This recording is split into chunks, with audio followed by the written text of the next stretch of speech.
The story opened with a haunting scene of desolation. Countless monstrous corpses littered the ground, their lifeless forms a grim testament to a brutal battle. Amid the carnage stood a young girl, her hand gripping a dagger that pulsed with a venomous otherworldly aura. She addressed the protagonist, her voice dripping with a mix of admiration and malice, declaring him truly special. The protagonist, battered and bleeding, lay atop the remains of a defeated monster, his body drenched in blood. The girl, revealed to be his little sister, coldly remarked on his extraordinary feat. Despite having a limited lifespan of just 100 years, he had managed to conquer the ancient gods' runes and vanquish a horde of monsters. Yet she revealed her true intent. She had come to claim the artifact he had fought so hard to obtain, the Eye of Judgment. Despite his grievous injuries, the protagonist confronted her, his voice trembling with betrayal. He demanded to know why his little sister would turn against him at this pivotal moment. Her response was icy and disdainful. She revealed a truth that shattered him. He was not her blood brother, but merely an adopted child. With a sneer, she dismissed their familial bond, declaring that he had no right to call himself her brother. As she spoke, a blond man stepped forward. His tone was mocking yet calm as he addressed the little sister, chiding her for her harsh words. However, his true intentions were clear. He acknowledged the protagonist's usefulness, particularly his unwavering love for her, which they had exploited to secure the Eye of Judgment. The blond man, named Song Fei, revealed the depths of their deception. The Soul Reaper dagger the little sister wielded was designed to drain the protagonist's life force, a plan meticulously orchestrated to ensure their victory. The protagonist's rage ignited as he recalled the sacrifices he had made for his little sister. After their parents' passing, he had taken on the role of her protector, enduring countless risks and hardships, especially after the arrival of the gods' game. Yet, her resentment surfaced as she accused him of controlling her life, dictating her every move under the guise of discipline. She admitted that while his efforts had been useful in securing their survival, they no longer needed him now that they possessed the Eye of Judgment. Her words were a final cruel dismissal of his years of devotion. Song Fei, seizing the moment, lunged at the protagonist with his sword, urging him to accept his fate with dignity. He promised to care for the little sister, but the protagonist's fury reached its zenith. He vowed that even in death, he would never forgive them. Before he could act, however, Song Fei's blade struck with lethal precision, severing the protagonist's neck in a single, merciless motion. As his consciousness faded, the protagonist reflected on the world he left behind, a world forever altered by the gods' game. In 2025, the forgotten game of the gods had descended upon humanity, dragging unsuspecting individuals into a nightmarish realm while they slept. In this world, life itself became the currency. Death cost fragments of one's lifespan, while slaying monsters could restore it. Players could extract skills from the game, consuming their life force to wield unimaginable powers in reality. The strong could crush tanks with their bare hands, slice through airplanes with swords, and even withstand nuclear explosions. The world had descended into chaos, with disaster spreading like wildfire. The protagonist had survived this brutal new reality, protecting his little sister through countless trials. He had clawed his way to becoming one of the 100 strongest individuals in the world, overcoming insurmountable odds to reach the ruins of the ancient gods and claim the Eye of Judgment. He had been on the cusp of reaching the pinnacle of this new world, only to be betrayed by the one person he trusted most. His life's work, his sacrifices, had been reduced to nothing, a mere stepping stone for others. As he lay dying, he vowed that if given another chance, he would live for himself, not for others. Suddenly, the scene shifted. The protagonist awakened in his bed, his body unharmed. Disoriented, he questioned whether he had truly returned to the real world.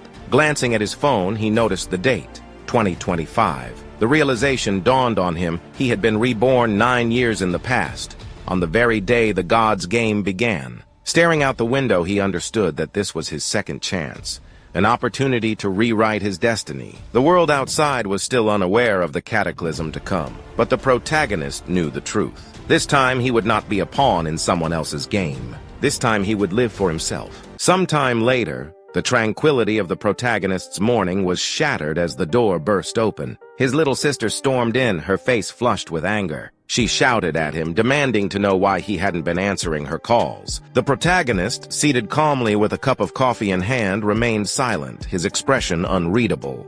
Undeterred by his lack of response, she vented her frustration by kicking over a trash bin, sending its contents scattering across the floor.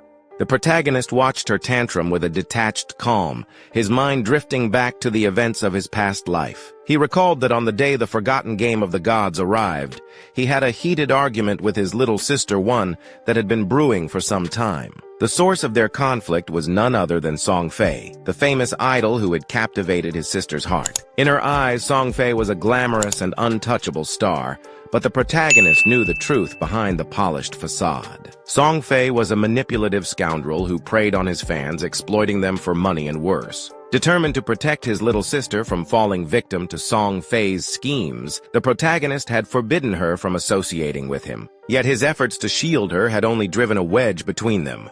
Instead of gratitude, he was met with accusations of controlling her life and interfering in her choices. Now, as his little sister continued her tirade, she blamed him for Song Fei's recent drop in the idol rankings, claiming it was because the protagonist refused to give her money to support him. Her words were a whirlwind of entitlement and misplaced anger, but the protagonist had heard enough. In a swift, decisive motion, he rose from his seat and delivered a powerful slap across her face. The force of the blow sent her stumbling backward, her eyes wide with shock. Tears welled up in her eyes as she trembled, her voice quivering as she demanded to know how he could dare hit her. The protagonist's gaze was cold and menacing as he spoke. He told her that he had neither the time nor the desire to argue with her today, but if she continued her incessant shouting, he wouldn't hesitate to silence her himself. Reaching into his pocket, he pulled out a golden credit card and tossed it at her. He explained that this card contained all the money their parents had left for her. Despite the hardships he had faced over the years, he had never touched a single cent of it. But today, he decided to give her everything, every last penny.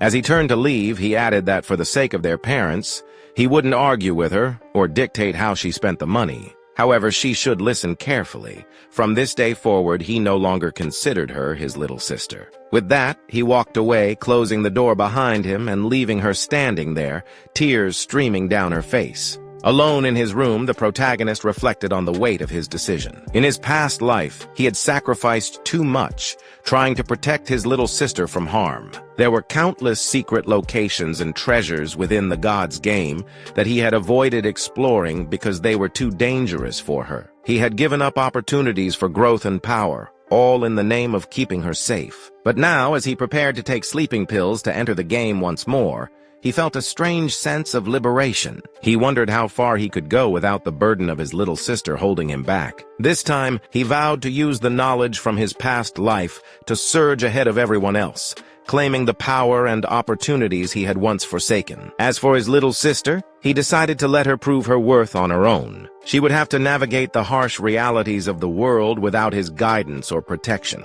And as for Song Fei, the man who had orchestrated his betrayal and downfall in his past life, the protagonist's eyes darkened with resolve. He promised himself that he would kill Song Fei with his own hands, ensuring that the manipulative idol paid for his sins. The scene shifted to the protagonist, standing in a vast, otherworldly space, a grand hall filled with towering mirrors that shimmered with an ethereal glow. He explained that this was the Hall of Profession Selection, a pivotal location where players chose their path in the god's game. In his past life, he had spent hours here, overwhelmed by nerves and uncertainty. But now, with the wisdom of his previous experiences, he moved with purpose and confidence. This time he knew exactly what he needed. Reflecting on his past choices, he recalled selecting the warrior class to protect his little sister. While the warrior class was far from weak, it no longer suited his current goals. Without the burden of protecting someone else, he realized that speed and mobility were paramount. With this in mind, he stretched his hand toward one of the towering mirrors and selected the assassin class. As his fingers touched the glass, a brilliant blue light enveloped his hand, and a system window materialized before him. The system announced that the artifact, the Eye of Judgment, had already been bound to him and would activate immediately. Behind him, a massive, otherworldly eye materialized, its gaze piercing and omnipotent. Another system window appeared, revealing that the protagonist possessed unique attributes, the might of judgment and the passive of might. The system elaborated that these attributes granted him unparalleled advantages. Upon entering the god's game, he would automatically receive the highest quality profession and talents, setting him far above ordinary players. A smile crossed the protagonist's face as he marveled at the Eye of Judgment's power. He speculated that the artifact's bond with him had persisted even through his rebirth. Could it be that the Eye of Judgment truly recognized him as its master? If so, it would render the artifact useless to anyone else, even if they tried to steal it, as Song Fei and his little sister had done in his past life. He even wondered if the Eye of Judgment was responsible for his rebirth, granting him the second chance to rewrite his destiny. Suddenly, a dark, swirling aura began to seep into his body, catching him off guard. The system congratulated him, announcing that he had unlocked a hidden profession. The class transformation process began, and the dark aura engulfed him completely. When it dissipated, the protagonist emerged transformed. His once black hair was now stark white, and an overwhelming aura radiated from him, signaling his newfound power. The system informed him that he had become a shadow, a high-level hidden assassin class, far superior to the warrior class he had chosen in his past life. The protagonist explained that the shadow class granted immense power immediately upon unlocking it, making it a rare and coveted profession. He touched his face, reflecting on the incredible luck, or perhaps fate, that had led him to this moment. When selecting a profession, there was always a slim chance of obtaining a hidden class. Thanks to his authority of judgment skill, that slim chance had become a certainty. The system then detailed some of the abilities granted by the Eye of Judgment. The first was the Authority of Judgment, described as the most ancient and primordial authority in the universe. It transcended the rules and order that governed reality itself. However, the system clarified that the protagonist, lacking divinity, could not actively wield its full power. Still, its passive effects remained active, providing him with an extraordinary edge. The protagonist was visibly surprised by this revelation. In his past life, it wasn't until the 7th year of the god's game that humanity learned of the existence of the power of order. A powerful individual had escaped the game world and reached the land of order, revealing the existence of this transcendent force. Yet, despite years of effort, no one had ever managed to obtain it. Now the protagonist realized that he possessed the original authority that nullified rules and order, a power that could reshape the very fabric of reality. With a determined expression, he acknowledged that his goals had expanded beyond mere revenge. If he could escape the god's game and reach the land of order, obtaining divinity along the way, he would be able to fully activate the authority of judgment. Suddenly, a system screen materialized in front of the protagonist, its glowing text demanding that he enter a code name to be known by in the game. After a moment of contemplation, he decided on a name that reflected his newfound identity, Shadow. It was a fitting choice, he thought, given that his profession was born from the darkness itself. As he confirmed the name, the system acknowledged it, and a dark aura began to swirl around him. The system announced that he was about to enter the game world, Earth, abandoned by gods. The system elaborated on the grim reality of this world, a ruined land overrun by countless monsters that wreaked havoc everywhere. It warned him to tread carefully, as these creatures were relentless and would stop at nothing to tear him apart and steal his life. The system further explained that once he left the safety of the starter town and began slaying monsters, he would earn tradable life, a valuable resource. However, death in the game came at a steep cost. If he fell, half of his life, both tradable and non-tradable, would be deducted. The stakes were high, but the protagonist was undeterred. The scene shifted to his arrival in the starter village, a place known as Shelltown. The system explained that this was a peace zone, a sanctuary where monsters could not enter, and players were forbidden from attacking one another. Here the life loss rate was minimal, set at 1x. The protagonist took in his surroundings, noting the chaos as other players, freshly dragged into the game, scrambled to make sense of their situation. They murmured in confusion, asking how they had ended up here. Many recalled falling asleep only to wake up in the hall of profession selection, unaware of the nightmare they had been thrust into. The protagonist, however, remained focused. He observed the crowd, noting how quickly the game had drawn in so many people. He knew that soon, powerful individuals from various countries would emerge, seeking to reshape the world in their image.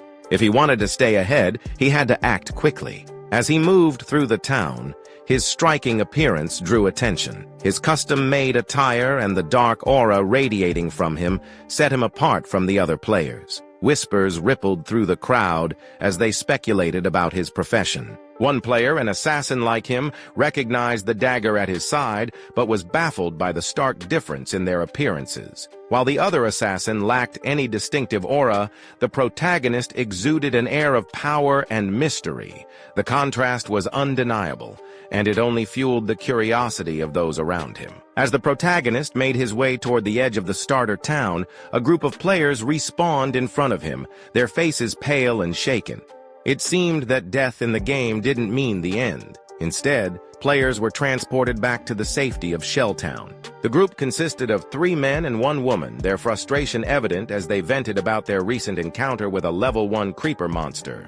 One of the men lamented how a single bite from the creature had reduced his life by half, while another complained that their combined efforts had only managed to chip away a third of the monster's health. The third man was visibly distraught, his life now halved and his confidence shattered. They turned to the woman who appeared to be their leader, seeking guidance on what to do next. Before she could respond, her gaze fell on the protagonist. He in turn studied her with a keen eye. Unlike the others, she wielded a long bow instead of the standard short bow given to archers. This detail didn't escape his notice, and he deduced that she must possess a hidden profession, a rare and powerful advantage. The woman, intrigued by the protagonist's imposing presence and unique attire, approached him with an offer. She suggested that they team up, reasoning that the monsters outside were too strong for any one person to handle alone. Since her group had already faced a monster, albeit unsuccessfully, they had some experience to share. The protagonist, however, couldn't help but inwardly chuckle at her reasoning. The only experience this group has is dying. Politely but firmly, he declined her offer, stating that he preferred to work alone. His refusal left the woman stunned, and the men in her group began to mutter among themselves. They questioned his arrogance, wondering how someone could believe they could take on the monsters alone when even 4 of them couldn't manage it.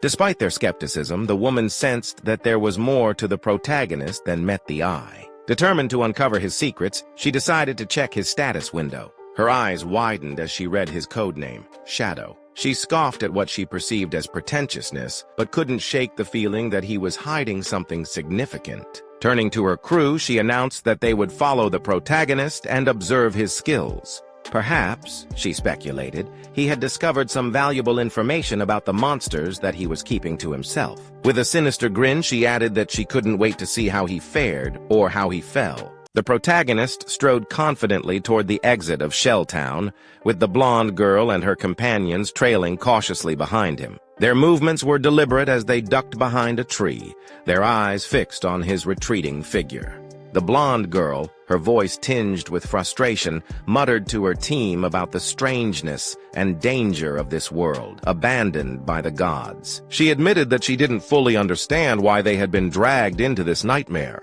However, as a seasoned online gamer, she had quickly formed a team to tackle the challenges ahead. Despite her experience, she hadn't anticipated how brutally the game would humble them. The very first monster they encountered outside the newbie village had annihilated them effortlessly, serving as a stark reminder of their unpreparedness. She concluded that such a monster was far beyond the capabilities of any level 1 player. The 2 men in her team couldn't help but speculate about the protagonist. One of them, an assassin like the protagonist, pointed out the glaring differences between them.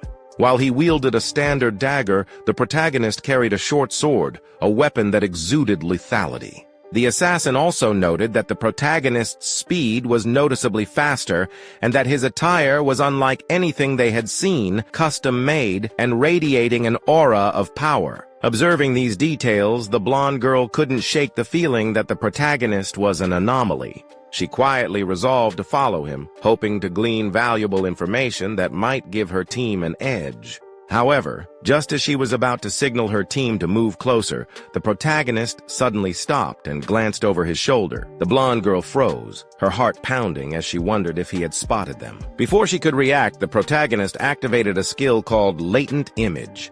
A dark aura enveloped his body, and in an instant he vanished into thin air, as though he had never been there.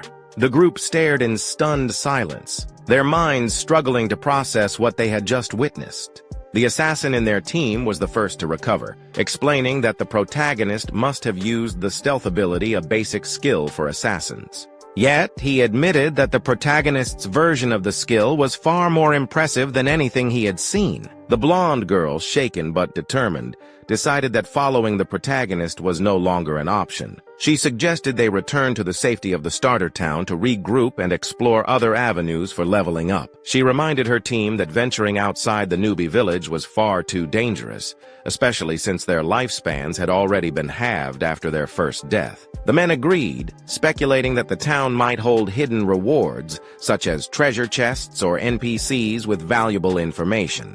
They clung to the hope that there was still a way to grow stronger without risking their lives further. Meanwhile, the system provided an explanation of the skill the protagonist had just used. Latent Image allowed the user to enter an invisible state, rendering them undetectable to both enemies and allies. While invisible, the user's first strike after breaking stealth was significantly more powerful. Additionally, the invisibility mastery skill doubled the duration of the invisibility and increased the user's stealth level by 1. The protagonist himself was pleasantly surprised by the effectiveness of his shadow class abilities.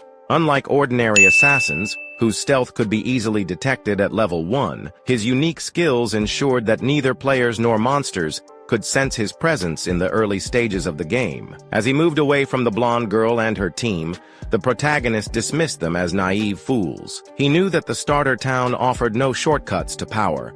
It was merely a refuge for players, a temporary sanctuary in a world where the weak were little more than prey for monsters. His focus remained unwavering as he continued his journey. His invisibility eventually wore off, and he noted that while the skill's duration was short, its cooldown began the moment it was activated, allowing him to vanish again in mere seconds. A system screen materialized in front of him, displaying his current status. His code name, Shadow, and his profession, Shadow, were prominently displayed. At level 1, he possessed a non-tradable lifespan of 75 years and a tradable lifespan of 0 years.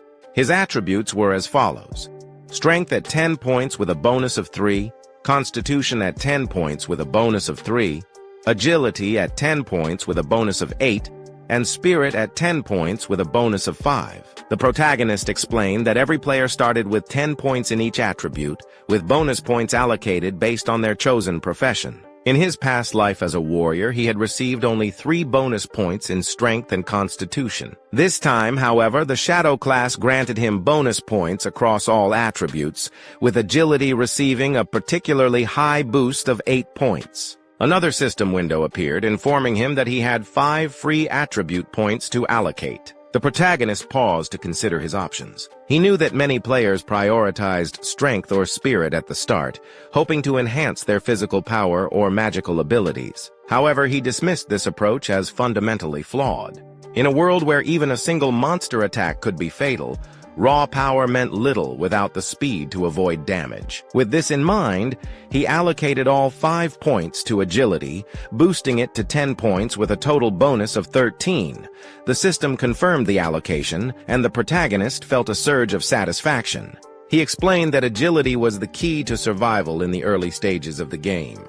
No matter how much one invested in strength or spirit, a single hit from a monster could spell doom. By maximizing his speed, he could outmaneuver his enemies, striking without taking damage. As the protagonist moved forward, his sharp senses picked up on a faint guttural noise. He paused, his gaze narrowing as he scanned the area ahead.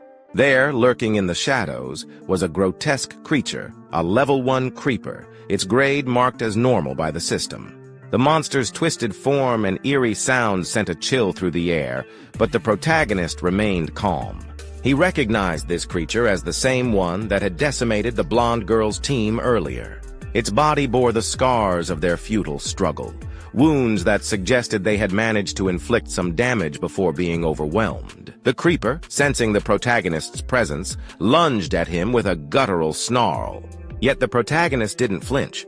He sidestepped the attack with effortless grace, his movements fluid and precise. As he evaded, he explained that creeper monsters were notorious for their insatiable hunger for life force. When they killed a player, they absorbed their victim's lifespan, using it to grow stronger and evolve. The wounds on this creeper's body were evidence that the blonde girl's team had fought valiantly, but their efforts had only delayed the inevitable. With a flick of his wrist, the protagonist drew his short sword. A dark aura began to emanate from his body, his eyes glowing a menacing red as he activated his latent image skill. In an instant, he vanished from sight, leaving the creeper bewildered and disoriented. The monster snarled, its head swiveling as it searched for its elusive prey. Unbeknownst to it, the protagonist was already above, poised to strike. He deactivated his stealth just as he descended, his blade slicing through the air with lethal precision. This technique, known as break stealth, capitalized on the enhanced attack power granted by the latent image skill, delivering a devastating blow. The system immediately confirmed the success of his attack, a scream materializing to display the damage dealt, a staggering 174 points. The level 1 creeper collapsed, its lifeless form dissolving into energy. The protagonist gained 10 experience points, but even he was momentarily taken aback by the sheer magnitude of the damage he had inflicted. He had expected a powerful strike, but this level of destruction far exceeded his expectations. The system explained that his backstab skill had played a crucial role. When attacking an enemy outside their field of vision, the damage was doubled, a mechanic that turned the protagonist into a lethal predator. As he absorbed the implications of this skill, memories from his past life flooded his mind. He recalled the grueling battles he had endured as a warrior, where a critical hit dealt a mere 40 points of damage. Defeating a single creeper had been a Herculean task, leaving him battered and exhausted. Back then, his focus had been on protecting his little sister, sacrificing his own growth to ensure her safety. He had given her the lion's share of the rewards, leaving himself perpetually underpowered. But now things were different. This time he fought for himself and the results spoke for themselves. The system informed him of his rewards: 3 days of tradable life and an astonishing 54 years and 155 days of non-tradable life.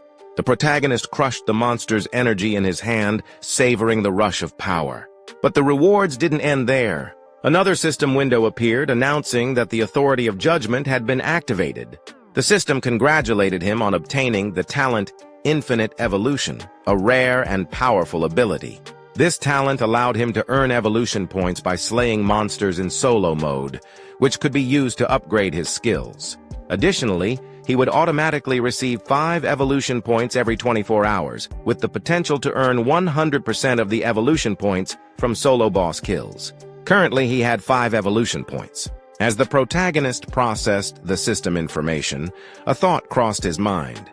Could the infinite evolution skill upgrade his existing abilities?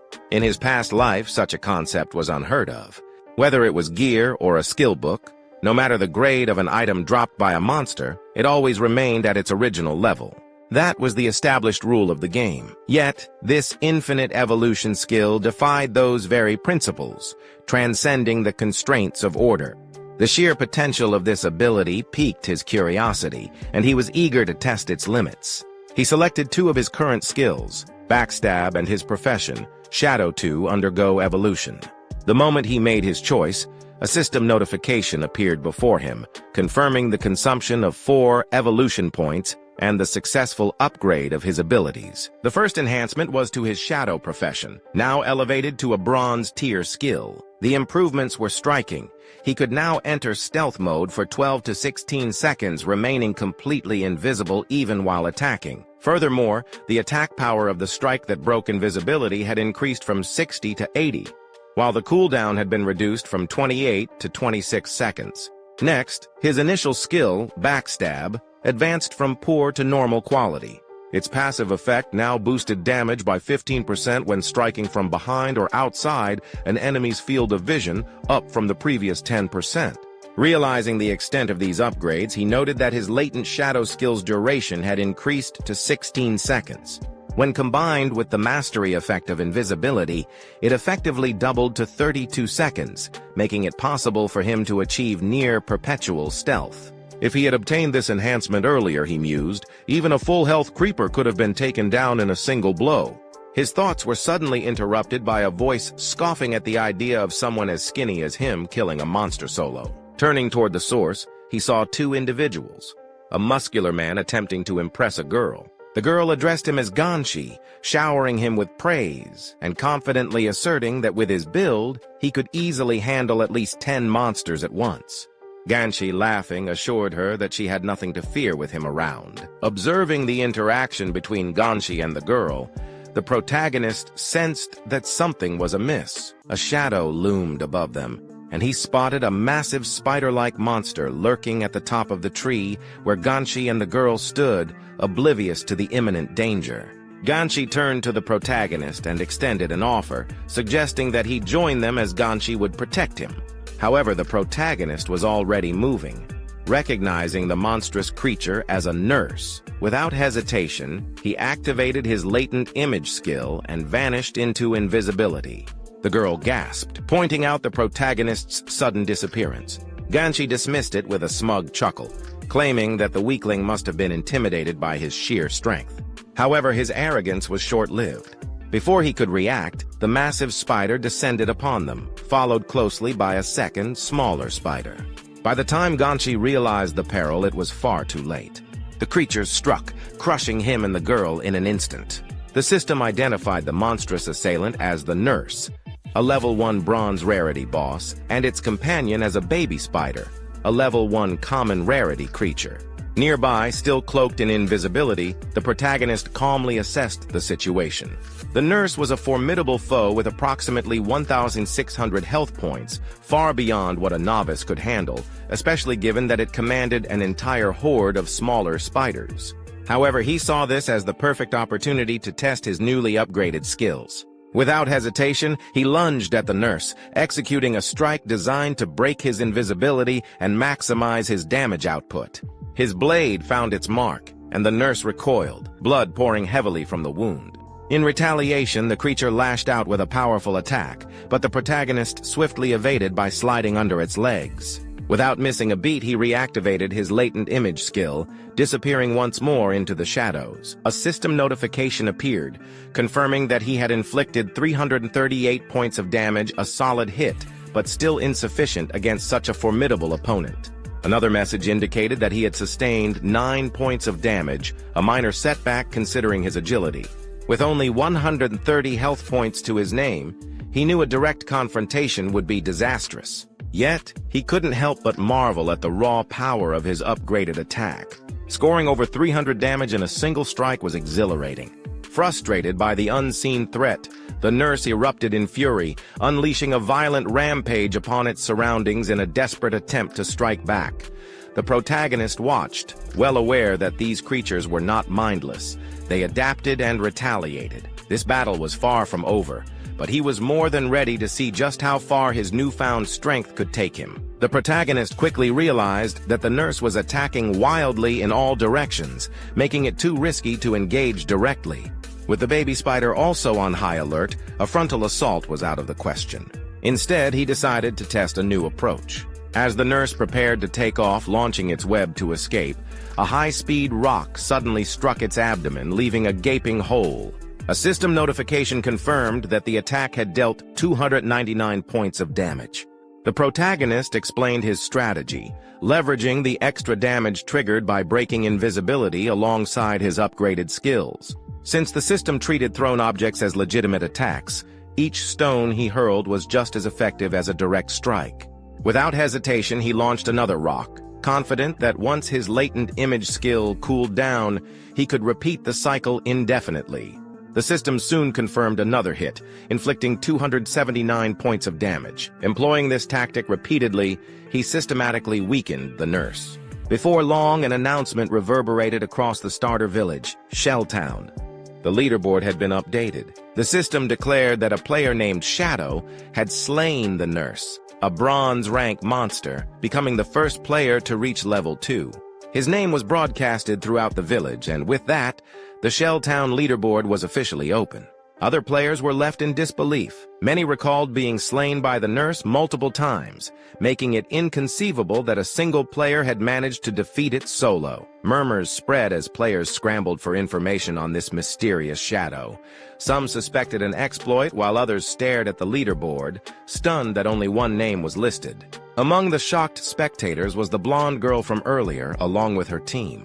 She struggled to comprehend how a level 1 player could take down a boss-tier monster alone. Even common monsters proved challenging for them.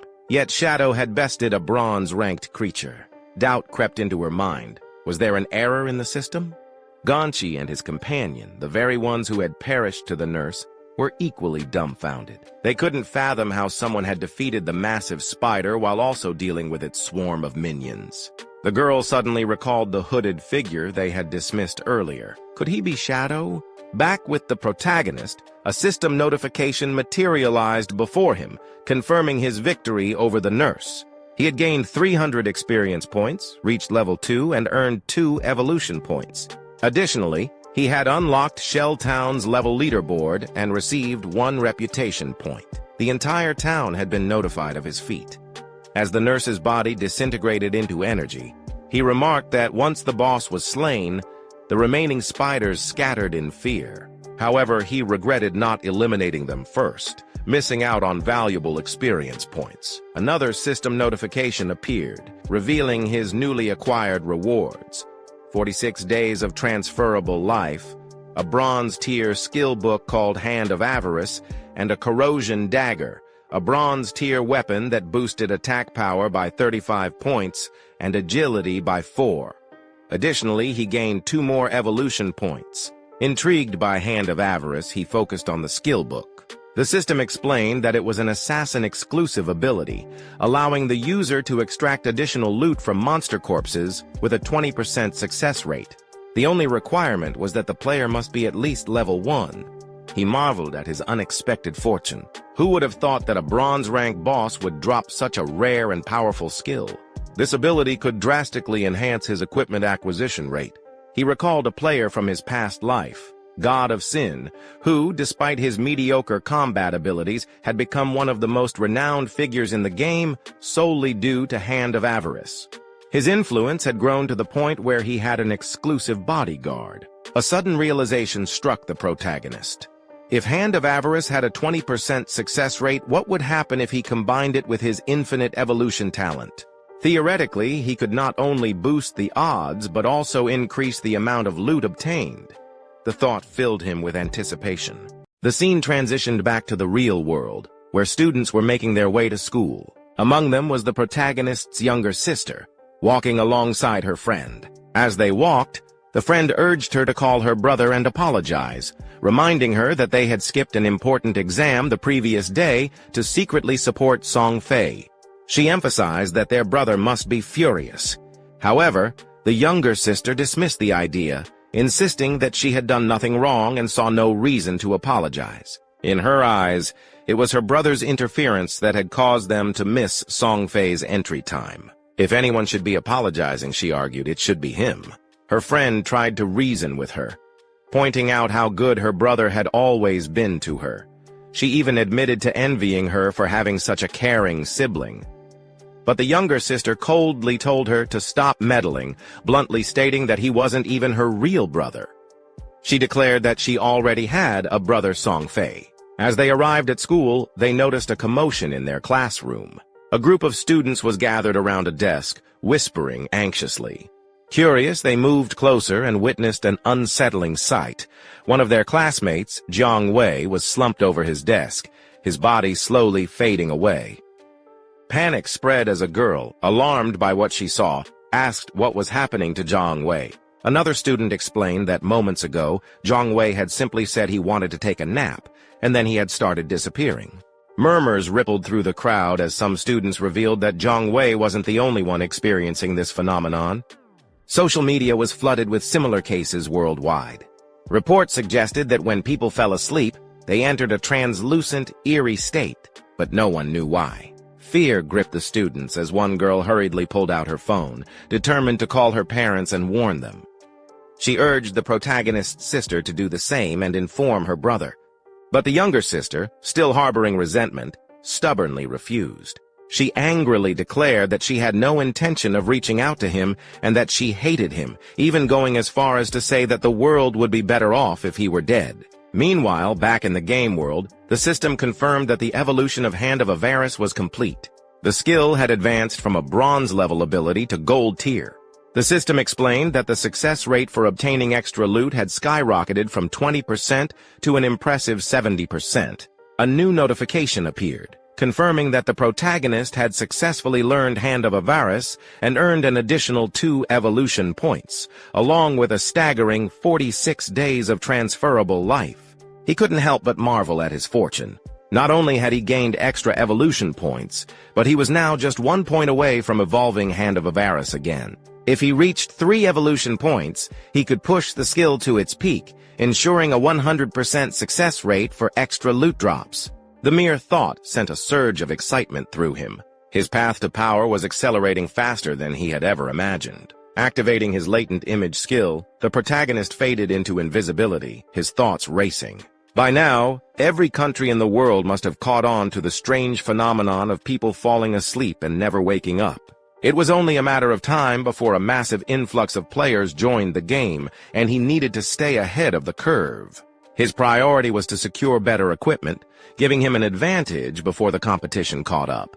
A system notification confirmed that he had successfully equipped the Corroded Dagger, a bronze-tier weapon that boosted his attack power by 34 points and increased his agility by 4. He mused that soon, people would realize that skills and equipment from the game could be transferred into reality. When that happened, the world would descend into chaos. He recalled that for extraction to be possible, 2 conditions had to be met: reaching level 10 and accumulating enough transferable life. Checking his status window, he acknowledged that simply killing monsters wouldn't be enough. The process was too slow. If he truly wanted to accelerate his progress, he needed to hunt more powerful boss monsters. His thoughts were interrupted by the distant sounds of combat. Following the noise, he moved to the edge of a cliff, peering down to assess the situation below. Below him, a group of players was locked in battle against a level 2 monster known as the Runner, a bronze-tier creature that appeared to be overwhelming them. A smirk played on his lips. Just when he was about to lose focus, an opportunity fell right into his lap. His gaze sharpened as he recognized one of the combatants, Wang Meng. He hadn't expected to find him here, but the rumors surrounding Wang Meng seemed to hold some truth. According to speculation, when Wang Meng first entered the forgotten game of the gods, he had assembled a team of 6 players, each possessing a hidden profession. As the fight unfolded, Wang Meng activated his Holy Barrier skill, summoning a golden shield to protect himself from the runner's relentless attacks. The protagonist silently observed, noting that Wang Meng's hidden profession, Sacred Shield Warrior, granted him twice the base attributes of a normal warrior, along with an invincibility skill. The scene shifted as a red-haired mage stepped forward, channeling a powerful fireball spell. The projectile slammed into the runner, but the damage inflicted was only 70 points. The protagonist recognized her as a mage prophet, a hidden class that doubled a mage's spell damage and granted access to a prophetic fireball ability. Next, his attention turned to an archer and a priest among the group. The archer, wielding a longbow, was a sharp-eyed archer, boasting twice the attributes of a standard archer with the ability to fire continuous arrows. Meanwhile, the priest, an oracle priest, possessed double the healing abilities of an ordinary priest and started with a potent group healing skill. Despite the archer's relentless barrage and the mage's magical assault, the runner was simply too fast, effortlessly evading their attacks. The battle took a turn when the monster delivered a devastating blow to Wang Meng, shattering his holy barrier and sending him flying backward. As Wang Meng struggled to recover, the archer voiced his frustration, stating that the runner's speed made it nearly impossible to land a long-range attack. Receiving healing from the oracle priest, Wang Meng remained resolute. He believed that if they continued their strategy attacking while he tanked, and the priest provided support, they would eventually claim victory. Watching from above, the protagonist smirked at Wang Meng's optimism. His strategy might work in theory, but this was a battlefield. The longer a fight dragged on, the greater the chance of attracting unwanted attention.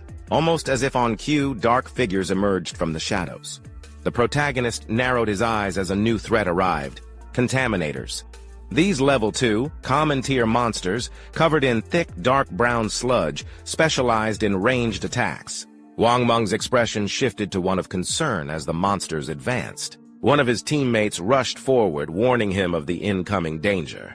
The player swung a massive sword at the contaminators, but to everyone's shock, the attack barely left a mark, dealing a mere 33 points of damage. Watching intently, the protagonist's interest was piqued. This team possessed hidden professions he had never encountered before.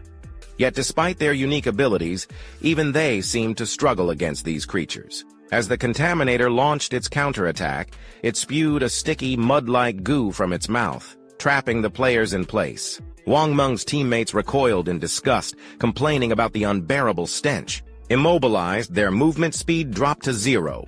Meanwhile, another contaminator was relentlessly chasing the red-haired mage girl, who ran frantically, calling out for help. In that instant, the protagonist decided to intervene. Without warning, he vanished from the top of the hill. A moment later, the monster pursuing the mage was decapitated in a single strike. Wang Meng and his team were left in stunned silence, struggling to process what had just happened. Had a contaminator really been taken out in one blow? The monster's body dissolved into loot as the mage hesitantly asked if someone was assisting them.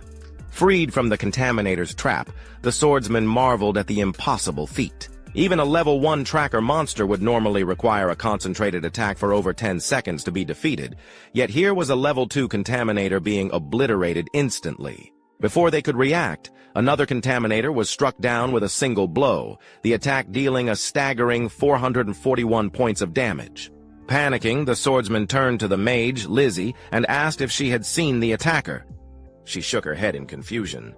Wang Meng quickly regained his composure, rallying his team.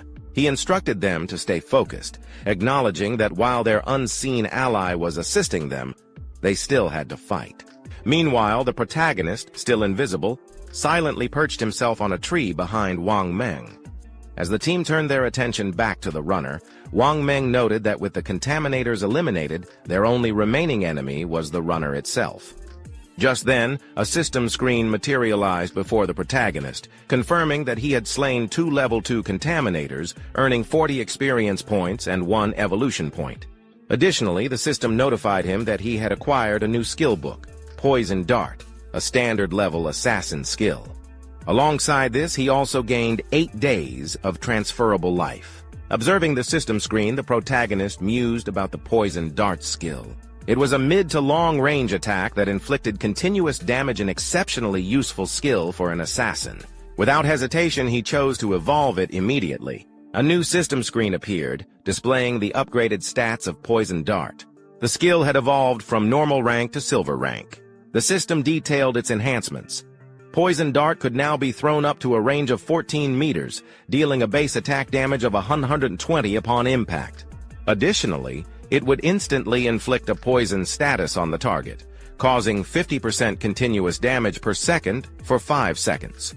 Though the effect could not stack, the ability had a mere 5-second cooldown and required the user to be at least level 2 to learn it. The protagonist smirked at his newfound power. With this skill, he could eliminate enemies before they even realized what hit them. Wang Meng's battle, however, was turning into a nightmare. The runner monster completely dominated him, its speed and strength far exceeding his own. As he raised his shield to block, the creature's claws tore into his side, piercing flesh with brutal precision. Before he could recover, the beast struck again, its talons sinking deeper into his body and lifting him off the ground like a rag doll. His shield clattered to the floor and a cry of agony escaped his lips. His teammates watched in stunned horror as the healer rushed forward, attempting to mend his wounds, but to no avail. With the monster's claws still embedded in his flesh, the healing magic had no effect. Blood dripped from Wang Meng's mouth as he mustered the strength to order his team to flee. But before they could react, a high-speed projectile shot through the air, slamming directly into the monster's face with devastating force. The impact alone inflicted a staggering 845 points of damage, sending the beast reeling in pain. Wang Meng's teammates were left in shock as they watched the boss monster's health plummet by half in mere seconds. Yet the assault was far from over. Blood poured from the wound in an unrelenting stream, weakening the creature further. It convulsed violently, finally releasing Wang Meng's battered body, which collapsed onto the ground. Desperate to survive, he struggled to crawl to safety, but the monster continued to wail, its condition worsening by the second. Its health drained at a constant rate of 324 points per second, until, at last, the beast crumpled to the ground, succumbing to the relentless damage. At that moment, a system screen materialized before the protagonist, displaying the results of his strike. The damage he had inflicted accounted for over 90% of the boss monster's total health, securing the loot rights entirely for himself. The system acknowledged his victory, announcing that he had slain a runner boss, a bronze-level creature, earning him 600 experience points. A second notification congratulated him on reaching level 3 and rewarded him with 2 evolution points, along with 55 days of transferable life. Standing with an aura of effortless dominance, the protagonist assessed the outcome. He hadn't expected the poison dart's continuous damage effect to work so seamlessly with his break invisibility skill and overall class mechanics. The realization struck him. By leveraging his stealth abilities, he could remain unseen indefinitely, throwing poison darts endlessly.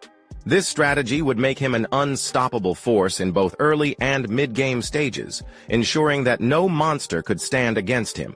Meanwhile, Wang Meng remained in shock, watching as the boss monster disintegrated into loot before his eyes. The pain from being impaled was so excruciating, so disturbingly real, that for a moment he questioned whether this was truly a game. His thoughts were interrupted when, almost instantly, the loot vanished before him, snatched away in the blink of an eye. It was the work of the elusive aura farmer, moving so fast that Wang Meng hadn't even seen him. Struggling to his feet, Wang Meng lowered his head in gratitude. "I may not know who saved us," he admitted, "but I'm thankful." From the shadows, the protagonist's voice rang out, keeping his identity concealed. "You shouldn't be so trusting of others," he warned, "especially in a wilderness like this." Wang Meng nodded, absorbing the lesson. "I understand. Thank you for the reminder," he replied. "I won't disturb you while you check your loot. My name is Wang Meng. If you ever need help in the future, don't hesitate to ask." Meanwhile, his surviving teammates embraced each other in relief, overwhelmed by the fact that they had made it through such a harrowing ordeal. Back to the protagonist, he stood silently, holding the loot orb in his hand, contemplating his next move. He acknowledged that Wang Meng was not only a reliable and capable ally, but also someone with the official backing of Desha, making him incredibly well-connected and wealthy. This realization sparked an idea. He needed a stable sales channel where he could offload excess gear and items he didn't need. Activating Hand of Avarice on the loot, a system notification materialized before him, congratulating him on obtaining 3 evolution points and an additional 55 days of transferable life. Along with these rewards, he had also acquired a bronze-tier item, the running leather leggings. The system detailed its benefits. Equipping the gear would boost his physical defense by 9 points, enhance all elemental resistances by 5 points, and improve cooldown speed by 15%. The only requirement was being level 2, which he had already surpassed. Evaluating his current stock, he noted that his harvest had been exceptional, and his inventory was filled with equipment from multiple classes. He decided that once his backpack reached capacity, he would head back to Shelltown to trade excess gear for more transferable life. With a cold and calculating gaze, he acknowledged that his current growth rate far exceeded his previous life's progress. A sinister smirk crossed his face as he declared to himself, "Songfei, I'll be coming for you soon."